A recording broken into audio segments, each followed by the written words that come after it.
Halo, Assalamualaikum warahmatullahi wabarakatuh. Balik lagi di vlog Abai Gunawan. Nah, di segmen apa ya namanya ya, ngobrolin motor aja ya. Saya belum nemu sih nama segmen ini apa. Yang penting ini ngobrolin motor baru deh ya. Ini sekarang kita ngobrolin motor baru lagi. Tapi sebelum kita ngobrolin motor apa yang akan kita obrolin, itu saya mau flashback dulu ke belakang teman-teman. Nah, di tahun 2012, itu Honda meluncurkan yang disebut atau yang namanya Honda CB 150R. Nah, ini ya, ini adalah generasi pertama dari Honda CB 150. Di tahun 2013, Honda Tiger itu disuntik mati. Jadi kemungkinan ya, Honda CB 150R ini pengganti dari Honda Tiger 200. Walaupun ya cc-nya nggak sama ya. Nah, generasi kedua itu ada di CB 150R yang Street Fire itu di 2015, teman-teman. Penggantian lampu depan ya, tangki, keseluruhan itu all new lah. Itu sampai sekarang bentuknya gak ganti-ganti hingga akhirnya 2022 kemarin. Ini bukan generasi yang sama sih, sebetulnya ini beda motor, tapi lebih ke ngeluarin saudaranya lah gitu ya. Saudaranya itu ialah CB 150X dengan konsep yang lebih adventure, itu yang tinggi itu loh yang sempat saya review juga. Nah, teman-teman, yang mau kita obrolin sekarang itu ialah keluarga terbarunya dari CB series, yaitu adalah CB 250R.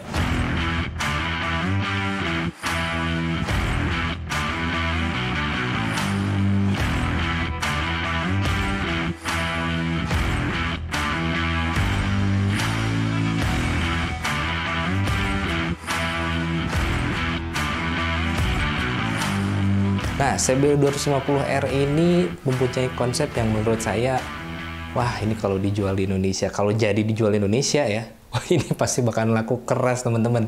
Karena memang konsepnya ini ialah Neo Sport Cafe. Jadi ini agak-agak sedikit, desainnya itu agak sedikit jadul, lebih ke neo retro mungkin ya saya sebutnya ya. Kayak misalkan kalau di saingannya di Yamaha itu ada XXR 155 ataupun yang lebih duluan itu Kawasaki W175, itu lebih klasik banget ya. Nah, Honda juga ngeluarin nih ternyata, yaitu ialah CB 250R dengan konsep Neo Sport Cafe. Jadi ya memang lihat dari desain teman-teman, motor ini menurut saya ini ganteng banget. Hampir menurut saya ya tidak ada celah, mungkin ada sedikit-sedikit kekurangan itu, tapi selera ya, selera balik lagi ke selera masing-masing. Nah, kita langsung coba lihat lebih dekat CB 250R Neo Sport Cafe ini. Nah, teman-teman, dilihat dari depan memang motor ini mengusung neo retronya itu ada ya, karena lampunya itu bulat. Bulatnya itu nggak terlalu besar teman-teman, cenderung lebih agak sedikit kecil, tapi memang teknologinya sudah baru. Dia sudah dilengkapi dengan full LED headlamp. Jadi untuk lampu depan itu ada dua klaster. Untuk yang atas tuh lampu dekatnya teman-teman, dan lampu bawah atau lampu panjangnya itu ada di bagian bawah. Tapi yang saya excited di sini itu desain lampunya teman-teman ya. Desain lampu depannya itu di bagian atas tuh ada DRL. Jadi ketika teman-teman nyalain motor kunci kontak on ya, belum dinyalain mesinnya, itu langsung nyala. Bagian atasnya itu ada lampu DRL-nya yang bentuknya sangat menarik sekali.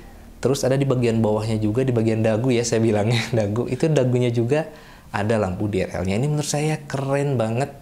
Desainnya, wah top banget lah Honda. Makin kesini desainnya bagus-bagus ya. Nggak kayak dulu, desain motor Honda tuh terkenal dengan motor bapak-bapak. Kalau sekarang justru ini anak muda banget sih teman-teman. Nah, agak sedikit ke atas, ini yang, nah ini mungkin yang selera, beda selera ya. Itu ada di peletakan lampu seinnya. Itu saya nggak kurang srek aja. Tapi kalau menurut mungkin ya selera orang lain berbeda, tapi kalau menurut saya ini sennya agak sedikit aneh ya, karena ada di bagian atas. Terus ya lampu sennya lampu sen satu untuk semua teman-teman. Teman-teman udah pada tahu lah ya, ada di CB 150, ada di CBR untuk lampu belakangnya, lampu sennya juga ya ada. Yaitu dia pakai yang lampu ciri khasnya Honda, lampu sen LED yang kotak itu teman-teman. Coba kalau bikin yang baru ya, agak sedikit membulat mungkin, kayak berbentuk cincin, jadi kayak custom gitu ya. Tapi mungkin ini berbagi rezeki dengan produk-produk custom, jadi bisa diganti aja teman-teman untuk lampu sennya.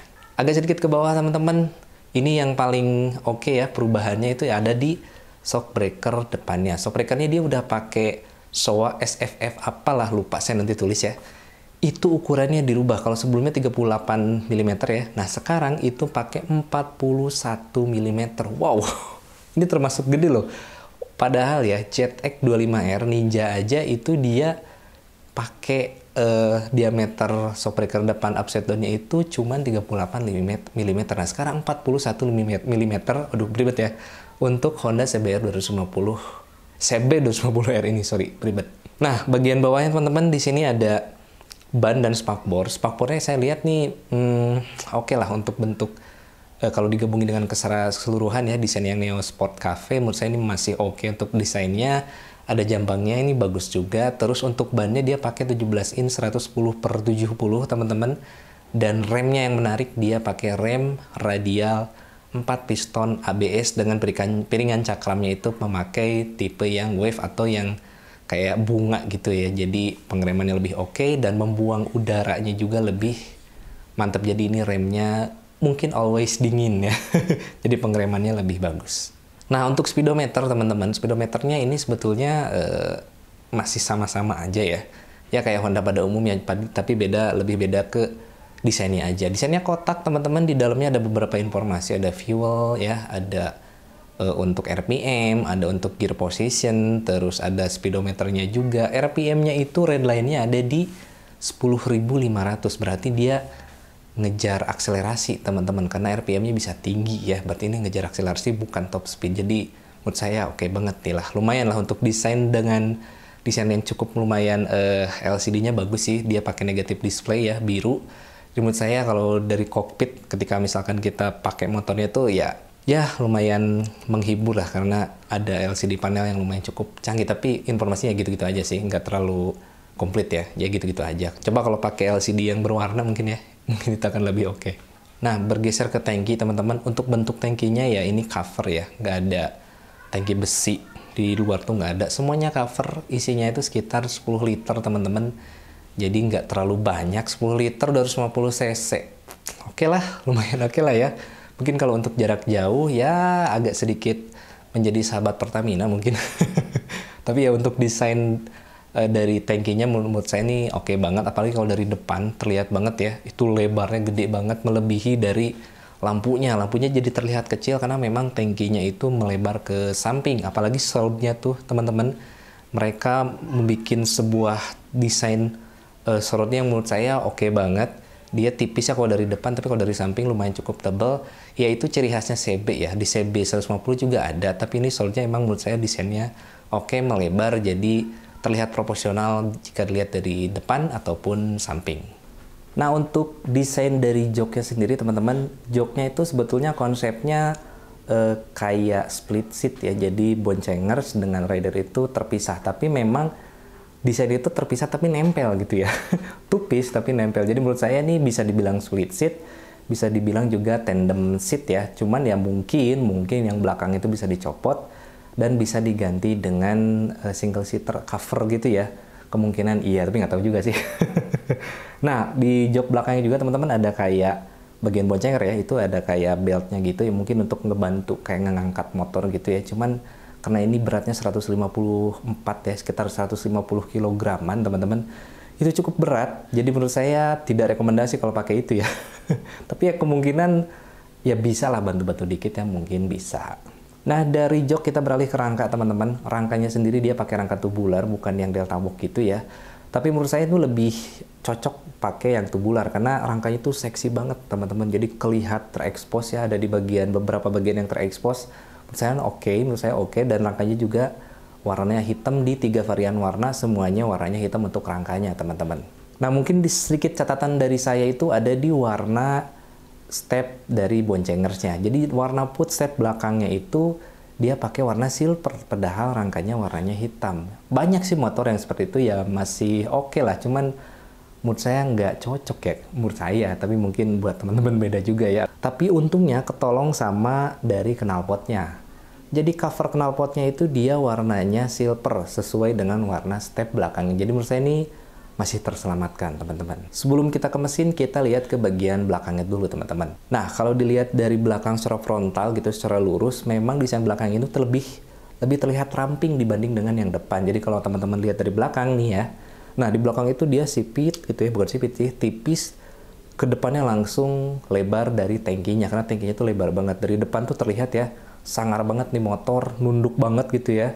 bukan nunduk sih, tapi kayak lebih ke mau mencengkram gitu. Keren banget pokoknya, dari depan tuh tebel banget, tapi dari belakang terlihat lebih ramping, sampai lebar tangkinya itu melebihi lebar dari belakangnya. Itu menurut saya oke ya, keren banget lah. Jadi nggak terlalu flat dari belakang sama yang depan, nggak, dari belakangnya sipit atau ramping, ke depannya itu langsung tebel atau gede gitu teman-teman. Nah, kerennya lagi ban belakangnya itu dia pakai 150/60. Jadi ini lebar banget. Depan 110/70, belakang 150/60. Ini moge look banget ya. Nah, bannya itu dicengkram dengan arm yang menurut saya desainnya oke banget. Armnya itu nggak kotak biasa atau bulat ya. Ini dia armnya berbentuk kayak sport bike teman-teman. Kayak pisang tapi enggak sih. Kayak sport bike, kayak motor moge. Jadi menurut saya ini desain arm dengan ban belakang itu nyatunya keren banget teman-teman. Rem belakangnya udah pakai cakram 1 piston, tapi entah ABS atau enggak. Kalau nggak salah sih ABS teman-teman, karena ada speed sensornya di belakang ya. Kemungkinan ini masih ABS karena ya udah 250 cc, harga juga udah mahal ya, masa nggak ABS. Dengan piringan cakram sama dengan yang depan pakai tipe wave atau tipe yang kembang gitu ya, berkayak bunga, bertekstur, jadi pengeremannya lebih oke dan membuang hawa panasnya juga lebih maksimal. Kita langsung ke mesinnya. Ini nih yang menarik teman-teman. Mesinnya itu pasti teman-teman nyangka turunan dari CB 250RR. Oh no, ini bukan ya. Ternyata dia justru basicnya dari CBR 250R betul, tapi yang lama, yang single cylinder. Nah, mesinnya sendiri teman-teman 250 cc 1 silinder dengan tenaga 27,2 horsepower di RPM 9.500 dan torsinya sendiri di 23,4 Nm di RPM 7.500. Jadi terlihat jelas ya teman-teman ya bahwa mesinnya ini atau karakter dari mesin CB 250R Neo Sport Cafe ini dia memang mengejar akselerasi teman-teman. Dari RPM-nya aja atau dari redline-nya speedometer itu di 10.500. Dan torsinya juga dia 23,4 Nm itu di RPM rendah, yaitu di 7.500. Jadi menurut saya ini buat stop and go dan buat kencang-kencangan dari bawah gitu ya, putaran bawah, ini pasti enak banget teman-teman. Nah, mesin ini juga udah disupport atau udah mendukung Euro 5 karena dari desain knalpotnya ada perubahan teman-teman. Terus di dalamnya juga catalytic converternya pasti ada perubahan sehingga desain knalpotnya itu lebih agak sedikit besar. Tapi menurut saya ini masih oke, desain knalpotnya masih bisa menyatu dengan desain keseluruhan dari motor CB 250R Neo Sport Cafe ini. Nah, itu dia teman-teman kurang lebih dari CB 250R Neo Sport Cafe. Gimana menurut kalian ya? Apakah tertarik? Ya menurut saya sih kalau misalkan ini motor bisa masuk ke Indonesia, tapi mesinnya diganti 150, ini mungkin bakalan jadi kacang goreng. Tapi ya nggak tahu, itu mungkin nggak akan bisa terjadi ya, karena apa ya, untuk investasi satu motor baru ya di Indonesia itu pasti investasinya mungkin miliaran, mungkin triliunan. Tapi kalau misalkan tidak laku ya itu bisa rugi teman-teman. Ini dari segi bisnis ya, kita nggak tahu nih, ini di launching di Jepang sama di Malaysia udah, kalau salah Malaysia tuh kemarin-kemarin ya. Mungkin di Malaysia memang motor 250 cc dengan tipe Neo Sport Cafe ini laku di sana, tapi di Indonesia nggak tahu. Tapi kalau menurut saya, feeling saya nih ya, kalau ini 150 cc, wah pasti laku teman-teman, karena saingannya dikit banget. Untuk tipe Neo Retro ya, di Indonesia itu Honda tuh nggak punya kalau saya lihat ya. Yamaha ada XXR 155, Kawasaki tuh ada di OS175. Honda nih belum ngeluarin ya, kemungkinan, mungkin ya, semoga aja AHM ngedengerin video saya, nonton video saya, kalau desainnya ini CB250R Neo Sport Cafe ini dimasukin ke Indonesia tapi diperkecil mesinnya jadi 150 cc, wah menurut saya ini oke banget. Dengan harga mungkin range sekitar 35-40 juta, mungkin ini akan menjadi saingan terberat dari XXR 155. Tapi ya who knows, kita nggak tahu ya teman-teman ya. Nah, untuk harganya sendiri di Malaysia sana teman-teman, kalau dikonversikan ke Indonesia ke rupiah itu sekitar 79 juta lah kan, makanya kalau masuk ke Indonesia tuh berapa? Bisa 80-90 juta mungkin ya untuk CBR 200, untuk CB 250R Neo Sport Cafe ini. Makanya menurut saya kalau mau dimasukin ke Indonesia ya yang 150 cc aja, tapi konsepnya Neo Sport Cafe. Ayo dong Honda masukin, ini pasti menarik banget loh. Nah, itu dia teman-teman kurang lebih review singkat ya, review singkat dari CB 250R Neo Sport Cafe. Nah, menurut kalian gimana? Coba utarakan pendapat kalian di kolom komentar. Oke, itu aja teman-teman untuk video hari ini. Jangan lupa like, subscribe, dan share ke seluruh alam semesta, ke semua universe, biar semua universe di dunia ini bisa nonton channel saya. Terima kasih telah menonton dan sampai jumpa di video berikutnya. Bye.